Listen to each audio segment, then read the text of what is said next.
Simply 9 राज्यों में चुनाव होने हैं 2023 में विधानसभा के।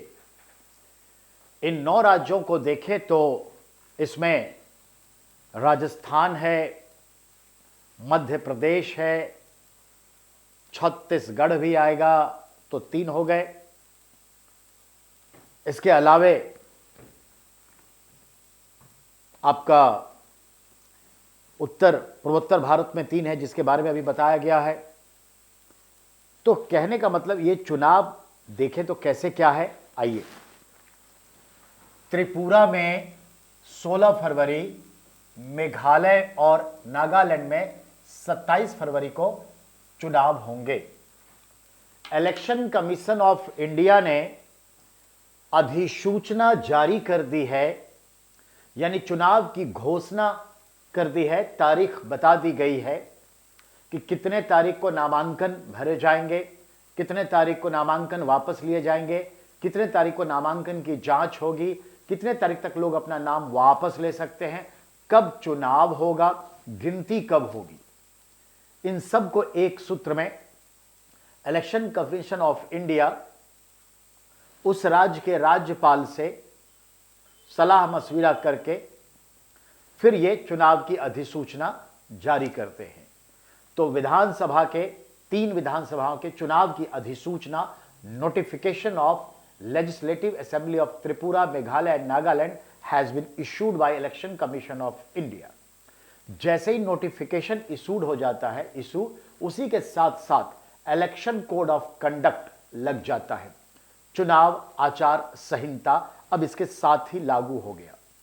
और जैसे इलेक्शन संपन्न होगा, इलेक्शन कमीशन ऑफ इंडिया सारा रिपोर्ट, हार जीत कितना क्या का लेकर जब राज्यपाल को सौंप देगा, तो उसके सौंपे जाने के साथ ही इलेक्शन की प्रक्रिया समाप्त मानी जाएगी। उसके बाद सरकार गठन की प्रक्रिया की शुरुआत होगी। तो जैसे ही इलेक्शन की प्रक्रिया समाप्त होगी, जैसे ही राज्यपाल को इलेक्शन कमीशन अपना रिपोर्ट सौंपेंगे, तैसे ही इलेक्शन कोड ऑफ कंडक्ट भी समाप्त हो जाएगा। यानी समझ गए?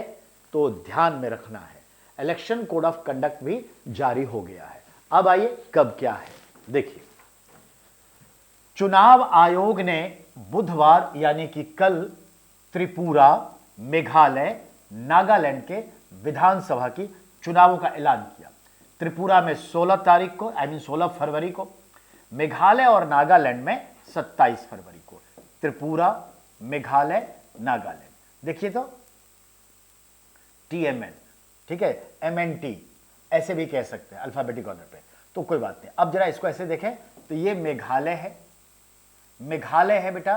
तो त्रिपुरा कहाँ है? तो मेघालय के सामने बीच में असम वाला एक पार्ट आ जाता है, इधर नागालैंड हो जाता है और इस असम से मिल जाता है त्रिपुरा। तो MTN अगर ऐसे ध्यान में रखेंगे तो याद नहीं होगा, मेघालय, ठीक है, N और ये MNT कर दीजिए तो याद रहेगा।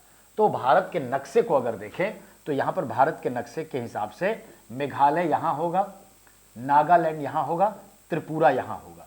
तो आप इसको ये एरो बना के दिमाग में रखिए कि यहां चुनाव होने हैं। एरो बना दिए, MNT ऐसे एरो बना दीजिए, यही तरीका है बेटा। नहीं तो एरो ऐसे बनेगा,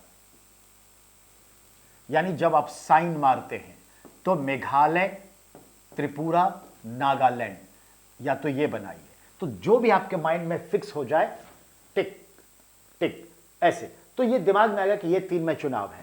तीनों पूर्वोत्तर के राज्य हैं, 7 सिस्टर के राज्य हैं। अच्छा, अब मेघालय में भी 60 सीट है, नागालैंड में भी 60 सीट है और त्रिपुरा में भी 60 सीट है। तो ये भी याद रखिएगा, 6 18 180 सीट, 60-60 सब में है। अपने आप क्लियर हो गया? अब आइए, इन तीनों में बीजेपी कहीं ना कहीं सरकार में है। मेघालय में एक पार्टी के साथ है, नागालैंड में डायरेक्ट है, त्रिपुरा में डायरेक्ट है। तो ये ध्यान में रखिएगा। अब आपको यह भी पता चल गया कि मुख्य निर्वाचन आयुक्त राजीव कुमार हैं, यह भी क्लियर हो गया। अच्छा, अब चुनाव की मतगणना की गिनती कब होगी तो देखिए ये भी आपको बताया गया है, ठीक है। ये देखिए, ध्यान दें, 2 मार्च को मतगणना होगी, वोट की काउंटिंग 2 मार्च को होगी। तो अगर आप देखें तो कितना, 27 फरवरी वाला भी ये और 14 फरवरी वाला भी ये, 17 फरवरी वाला भी ये है। चलिए, उत्तर पूर्व के इन तीनों राज्यों में विधानसभा की 60-60 सीटें हैं और इन तीनों को मिला के 62 लाख या 63 लाख मतदाता हैं। इसका मतलब क्या हुआ, 21 लाख का एवरेज है मतदाता। ठीक है, अब त्रिपुरा की जो वर्तमान विधानसभा है 22 मार्च को समाप्त हो जाएगी, तो उससे पहले तो 2 मार्च क्लियर है। मेघालय की विधानसभा 15 मार्च को समाप्त हो जाएगी और नागालैंड की विधानसभा भी 12 मार्च को समाप्त, तो 12, 15, ठीक है, और 22 मार्च को, इसीलिए यह होना जरूरी है। इससे ज्यादा कुछ भी नहीं, कुछ मत सोचिए। डन।